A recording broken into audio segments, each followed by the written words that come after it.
Hi guys, I'm proud to present you a new video on my channel. The F-86 Sabre is on the way of completion. Nevertheless, I wanted to try out my new camera for the next project, the F-84 Thunderjet from Hobbyboss. In the past, the autofocus of my old camera has repeatedly led to poor or blurred images, which some modeling friends have rightly commented negatively. I have also learned my lessons, and therefore I making the first project available in 4K. The construction of the cockpit took a little longer and takes considerably more time than other videos. That's why I will split the video to avoid producing 45 minutes long videos.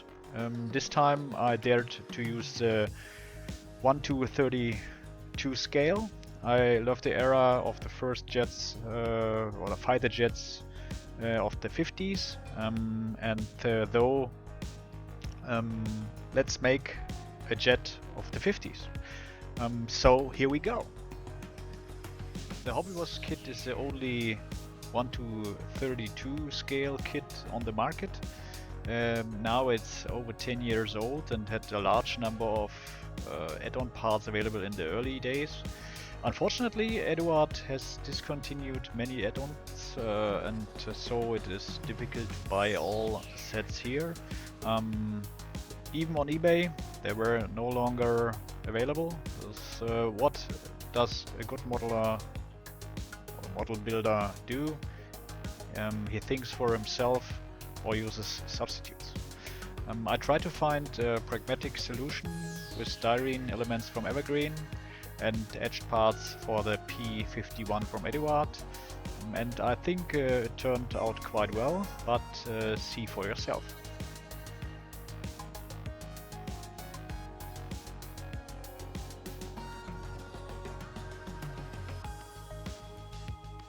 The components are easy to assemble and the accuracy of fit is good. Here and there you have to apply some filler or weld with glue.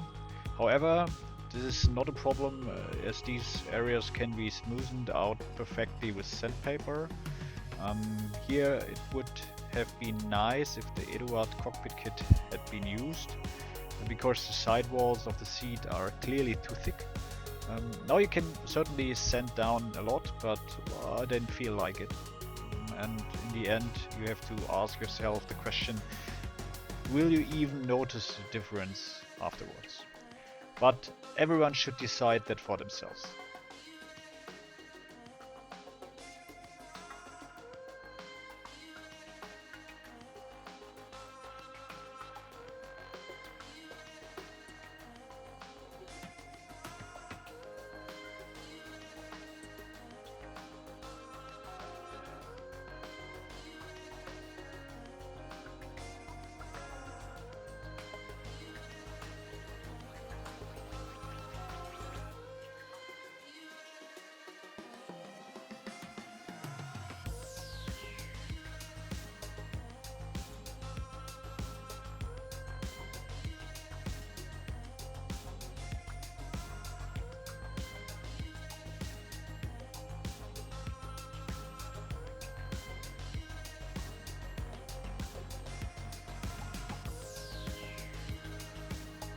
As the level of detail in the cockpit can be significantly improved, I decided to do this, to add cable supports and switches and buttons.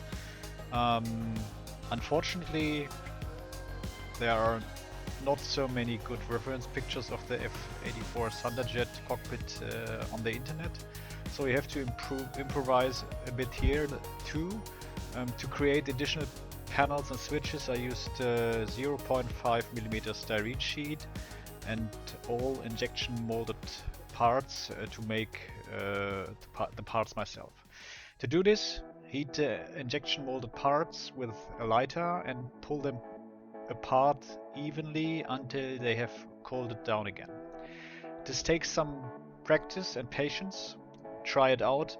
It is important to pull evenly. Therefore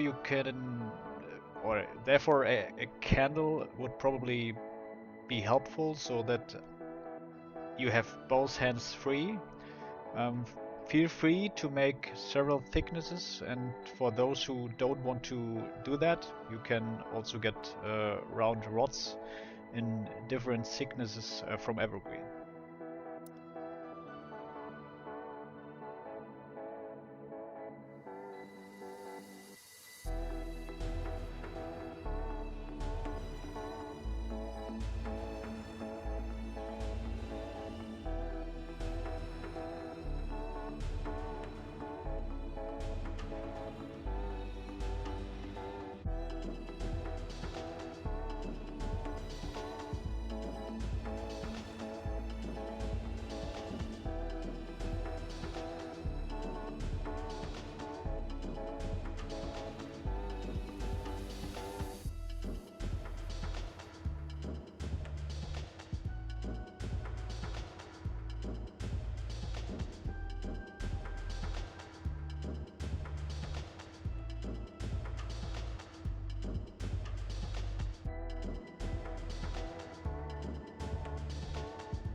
Unfortunately, one or two components were flying around on my desk because they are so tiny.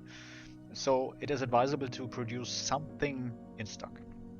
You should coat the switches several times with thin cement to soften them a little and remove the cut edges of the cutter. However, you have to be very careful not to bend them again, and you have to straighten them again with the tweezer if necessary. You can certainly also use lead wire from Plus models for the cables, but I wanted to try it with plastic this time and was amazed at how well this variant also works. Use tweezers to bend the plastic wire at the intended points and adjust it to the model piece by piece. At the end, fix it with Tamiya thin cement and attach it to the cockpit. The adhesive from Tamiya adheres immediately and sometimes only needs a few seconds until it is firm enough to hold. Nevertheless, you should keep pressing it down with the tweezers until it is completely hardened.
You have to be a little careful with the cables on the seat. The tight radii can easily lead to the plastic cable breaking.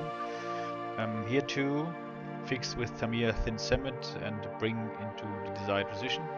To represent the oxygen hose, I used 0.5mm thin floral wire from the DIY store and wound it around the plastic wire turn by turn. Before painting, remember to seal the metal surface with metal primer from Tamiya so that the paint doesn't flake off later.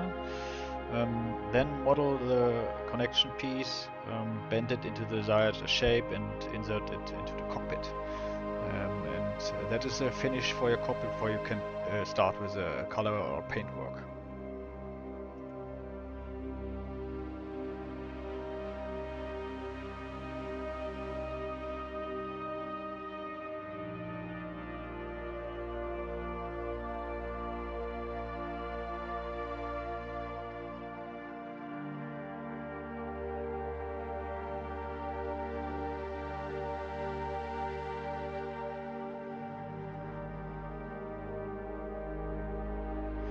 Once everything is dry, you can start painting. Due to all the sanding work and small dust particles, you should wash everything down again with warm soapy water before painting. For painting, I have now decided to use only AK recolors or Tamiya paints. Prime the cockpit with black to create fake shadows again. Work here in thin layers and dilute the paint in a ratio of 50-50 with isopropanol alcohol.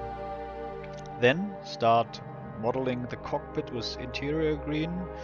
Try to work evenly from the different angles. The highlight is created by adding zinc chromate yellow, and it's really important to leave the rear part in black. If necessary, mask the part and create highlights by adding XF57 buff to the black.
So guys, the first part of the 1:32 scale F-84 cockpit is done. I hope you enjoyed it. Here you can see the final results. The next part will follow with a weathering process and the final steps by adding photo etch parts. I hope you enjoyed it. Leave a comment, and if you like, subscribe. See you next time, and happy modeling.